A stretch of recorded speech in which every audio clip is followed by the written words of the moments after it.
Hello, this is Evan Pennington with Trimble Educational Implementations. Today we're going to take a quick peek of doing scan to model comparisons using the UA Steamfitters 449 training center here where the District 2 competition was held. So we have this big point cloud here. First thing we need to do is cut it down and see what we want to work with. So I'm going to pull out our section box, which is in this bottom right zipper. And I'm going to hit the plus button to create a new section box. You can see it automatically snaps to the furthest points where items were scanned.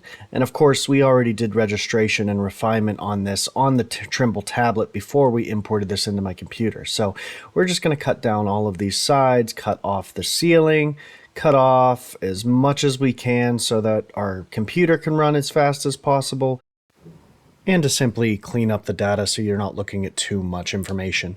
This was all done with a Trimble X7 laser scanner on medium density settings and fast image. Took about, I'd say, 25 minutes to get all of this scanned.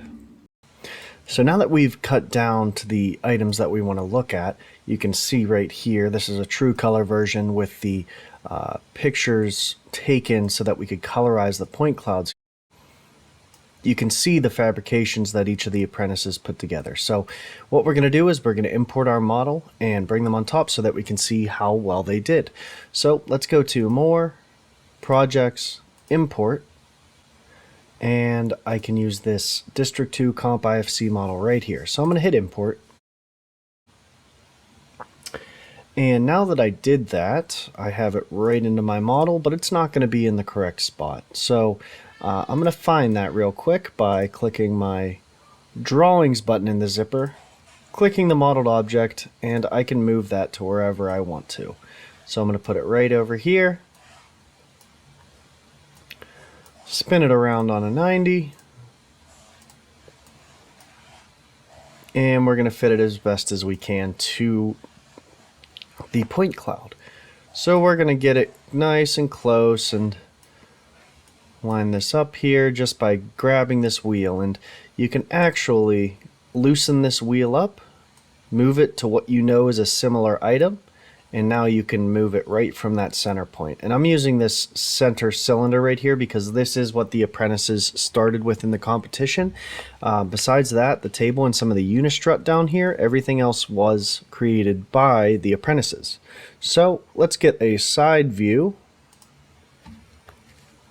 That way I can bring this down, grab the blue arrow to get my elevation correct.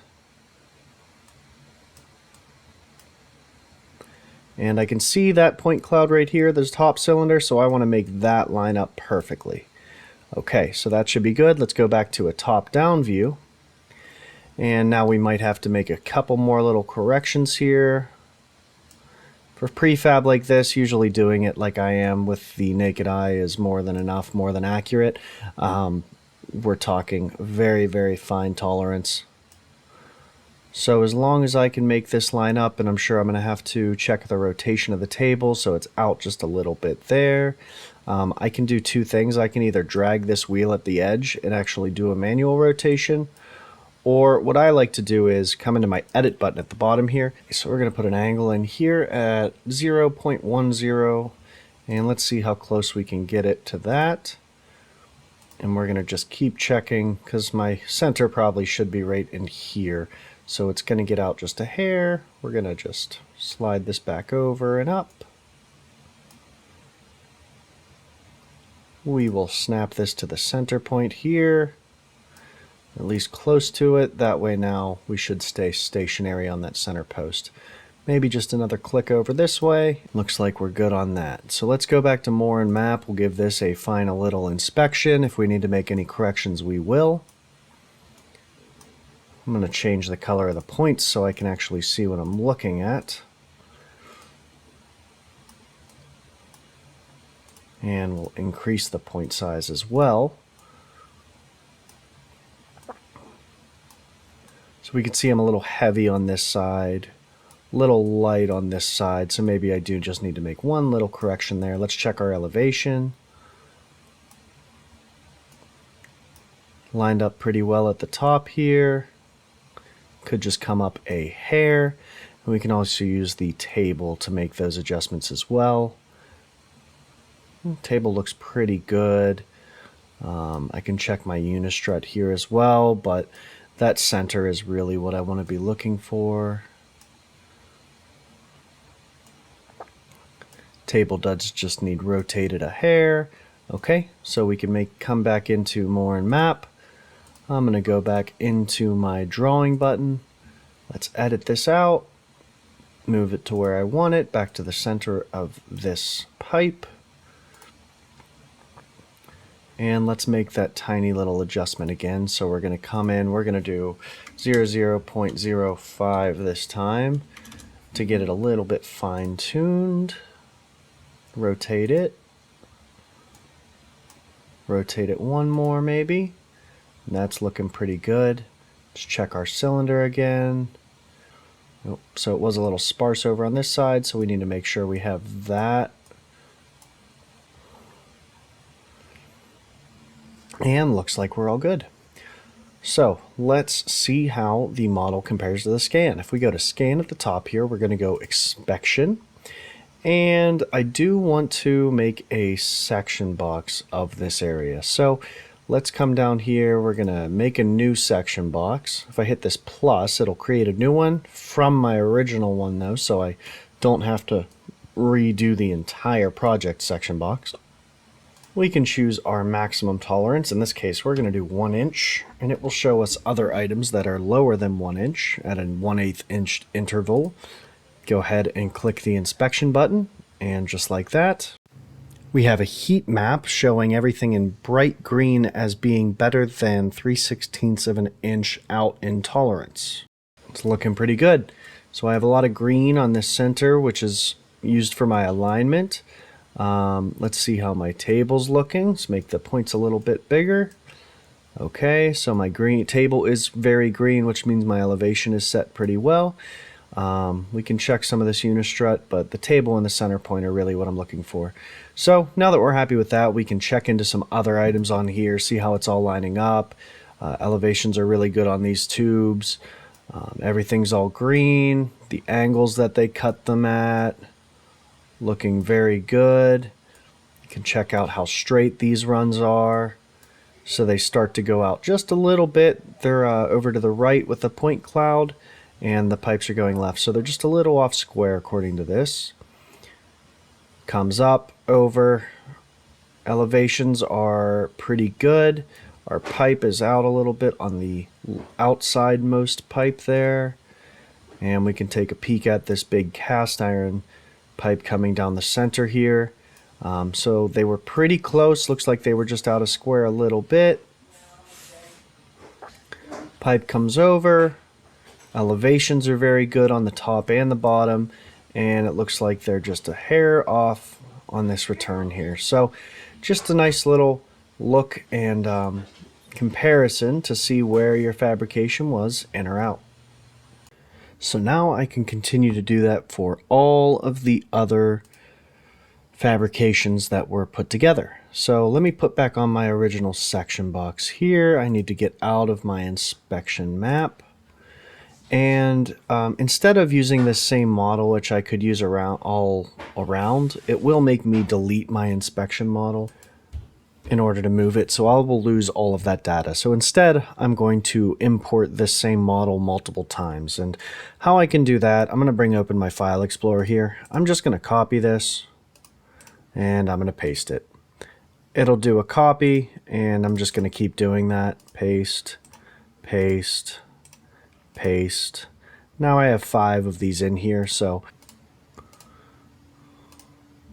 import, import all of these. So now if I go back to more and map, check my drawings, and I have them all available here. So they're all right on top of each other. I can move them to wherever I want, and that original one is still in its spot. So I'm going to touch this second one, edit it, my section box comes back, and I can move this right over to where I want it. So I'm just going to repeat the same process as before. Snap this to the center point that I want to rotate from. I'm going to rotate it around on that 90, and now simply move it into place. Move it to the center of this cylinder. Let's get my elevation correct. Grab that blue arrow right to the top here. We'll zoom in, get it as close as we can. That looks good to me. And I can scooch it over a little bit to the side here. Let's do a top-down view, see how we're looking rotationally. Okay, so it needs to come over to our left just a hair. We'll come in and edit this out at 00.05.00 again.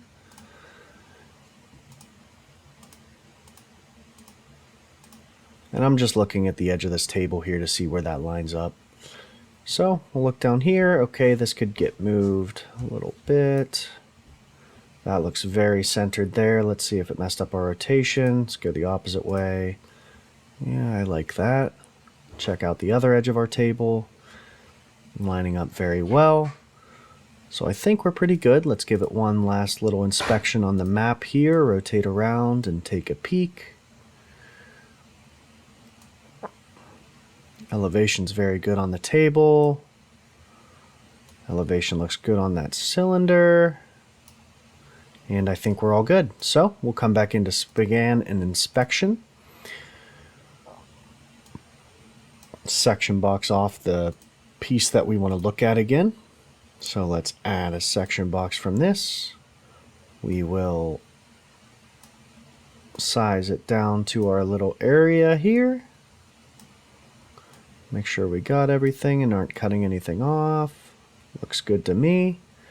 So now we can run our inspection after we put our tolerance to 1 inch again.